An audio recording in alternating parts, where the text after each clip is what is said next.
akong shift cook of the day. Kasi mo lutoon? Adobong Bisaya. Adobong Bisaya. For 28 years. Pwede ni ba? Karon pa mo kaluto ng adobo. Ay, makatilaw na dyan ko siyang adobo. Pwede ni ba? Pwede bitan na humba. Sakto nito ba?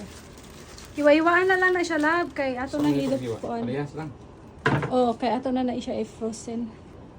Maghuwat ta siya hang adobo, guys. Kay ingon siya ako, may kuno kay siya mo lutog adobo. Retire na ko sa akong pagkakusinera.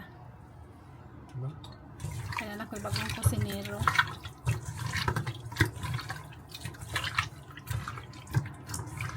Kala asin.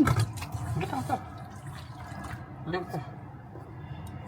Nade ka assistant dong. Butang. More? Kayo ni. Turo, uy! Tanga ba mo? Atis? Patis, para buwa-buwa. Oh. Gamay lang. Tagahan na, para makuha. Daghanon para mukuan, mapaig dayon. Ay, nga balik mapaig. Sakto na Para na. mukaon. Pepper. Ayaw ng paper eh. Hindi ba? Saw-saw na. Kunan? Pwede pa gamay. Di humot. Sharo. Dahil patis. Ay, seasoning. Liquid seasoning. Da ito. Ta. Ano, haon ta. Mga na ta. Ato sa ring. Mga sa ta.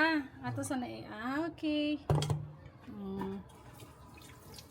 Ato ni Tingnan na, husgahan. Husgahan ta ni. Kung lami pa niya hangi marinate.